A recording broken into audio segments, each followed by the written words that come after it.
So పిల్లల్లో ఆడుకోవడం వల్ల చాలా ఇంజురీస్ జరుగుతాయి. దాంట్లో కామన్ ఎల్బోలో వచ్చే injuries supracondylar fracture and lateral condyle fracture. అది ఎల్బో మీద పడితే కానీ లేకపోతే చేయి మీద పడితే ఎల్బో అంతా వాసిపోతుంది. అండ్ ఇది కామన్ ఫ్రాక్చర్ ఇన్ ఎల్బో గురించి చెప్తున్నాను. అది ఫ్రాక్చర్ ఎక్స్రే చేస్తే తెలుస్తుంది whether it is displaced or not displaced. అంటే కదలిందా ప్లేస్ లో ఉందా. ఎయిర్ లైన్ ఫ్రాక్చర్ కదలకుండా ఉంది అంటే దాన్ని మనం ప్లాస్టర్ లో ఓన్లీ సెట్ చేయొచ్చు. ఒకటే ముఖ్యమైన ఫ్రాక్చర్ ఎల్బోలో అంటే లాటరల్ కాండైల్ ఫ్రాక్చర్ అంటుంటే ఈ భాగంలో ఫ్రాక్చర్ అవుతుంది. అది ఎందుకు ఇంపార్టెంట్ అంటే అది అతకడం అనేది చాలా సేపు తీసుకుంటుంది. నార్మల్ కైనా డబల్ 3 times 4 times తీసుకుంటుంది. సెకండ్ ఒక్కొక్కసారి అతకదు, దాన్ని నాన్ యూనియన్ అంటారు. అది కూడా ఒక రిస్క్ ఉంటుంది.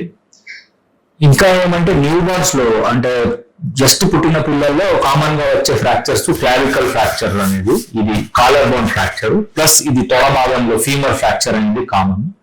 బట్ ఆ ఏజ్ లో హీలింగ్ కూడా అంతే ఫాస్ట్ అవుతుంది. అడల్ట్స్ లో ఈ ఫ్రాక్చర్ 2 సెట్ అవ్వడానికి 3 నెలలు పడుతుంది. ఈ ఏజ్ లో ఆల్మోస్ట్ 3 to 4 weeks లోనే బోన్ పర్ఫెక్ట్ గా సెట్ అవుతుంది. ఏమైనా కొంచెం అటు ఇటు బెండ్ తేడాగా సెట్ అయినా అవంతా బాడీ రిమోడల్ చేసి పెరిగేసరికి అంతా నార్మల్ అయిపోతుంది. సో ఆ ఏజ్ లో ఫ్రాక్చర్స్ గురించి ఎక్కువ కంగారు పడాల్సిన అవసరం లేదు. ఒకటి విషయం అంటే ఊరికే చిన్న చిన్న దెబ్బలు కూడా మల్టిపుల్ సారి ఫ్రాక్చర్స్ అవుతున్నాయి పిల్లలు, అప్పుడప్పుడు 3 సారి అయింది 4 సారి అయింది అంటే అలాంటి పిల్లల్లో కొంచెం బోన్ డెన్సిటీ చెకప్ చేసి ఏమైనా హార్మోన్ ప్రాబ్లం ఉందా లేకపోతే ఏమైనా న్యూట్రిషనల్ డెఫిషియన్సీ ఉందా అనేది చెక్ చేయాల్సింది వస్తుంది. సో రిపీటెడ్ ఫ్రాక్చర్స్ కూడా ఉంటే మనము ఈ స్కాన్స్ చేయించుకోవడం బెటర్. థర్డ్ థింగ్ వచ్చేసి ఇప్పుడు మనము హై డిమాండ్ స్పోర్ట్స్ ఇంజురీస్ ఉంటాయి, లైక్ బాస్కెట్బాల్ ప్లేయర్స్ కానీ స్కేటర్స్, వాళ్ళు యాంకల్ ప్రాబ్లమ్స్ ఎక్కువ వస్తాయి స్కేటర్స్ లో. బాస్కెట్బాల్ లో ఏమంటే హ్యాండ్ ఇంజురీస్ ఎక్కువగా చూస్తూ ఉంటాము. సో ఆ ఏ గేమ్ లో ఉంటారో ఆ గేమ్ నుంచి కొన్ని రిస్క్ ఉంటుంది related to the game per se. And trampoline అందరి పిల్లలకి ఇష్టము. సో అన్ని చోట ట్రాంపోలిన్స్ ఉన్నాయి, ఏ ప్లే ఏరియాకి వెళ్ళినా ట్రాంపోలిన్ ఉంది. సో ట్రాంపోలిన్ నుంచి పడి కూడా ఇంజురీస్ జరుగుతాయి. సో ట్రాంపోలిన్ ఇంజురీస్ లో ankle injuries and elbow and wrist injuries చాలా చాలా కామన్. బట్ 90% టైమ్స్ పిల్లల్లో అన్ని ఫ్రాక్చర్స్ ని 90% టైమ్స్ మనం కన్జర్వేటివ్ గా అంటే జస్ట్ ప్లాస్టర్ తో సెట్ చేసుకోవచ్చు.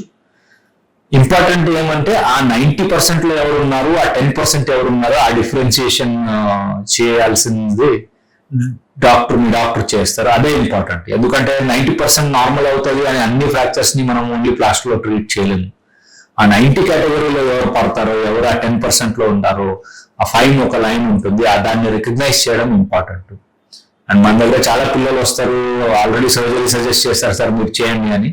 బట్ దానికి అవసరం ఉంటే చేస్తాం, లేదు అంటే ఓన్లీ ప్లాస్టర్ లో సెట్ అవుతారు అని నేను చెప్పగానే చాలా పేషెంట్స్ షాక్ కూడా అవుతారు. సార్ అక్కడ సర్జరీ చేసేయాలనే పంపించారు మీరు చేయండి అని.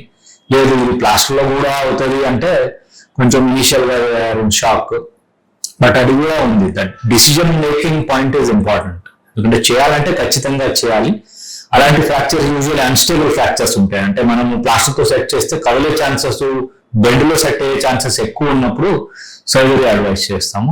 ఇంకొకటి విషయం ఏంటంటే కొంచెం బెండ్ పిల్లల్లో ఉన్నా ఎంత ఏజ్ తక్కువ ఉంటుందో అంత పెరుగుతూ నార్మల్ అయి సెట్ అయ్యే ఛాన్సెస్ ఎక్కువ ఉంటుంది. అంటే రీమోడలింగ్ ప్రాసెస్ అంటారు. పెరుగుతూ బోన్ బెండ్ ని స్ట్రైట్ చేసేస్తుంది న్యాచురల్లీ. సో అది అందుకే ఎంత ఏజ్ గ్రూప్, ఎంత బెండ్ ఉంది, ఈ ఫ్రాక్చర్ ఎక్కడ ఉంది, ఇవన్నీ పాయింట్స్ కన్సిడర్ చేస్తాం. దాన్ని మేనేజ్ చేయాలంటే ఇవన్నీ మనకి లెక్కల్లో వస్తాయి. Thank you.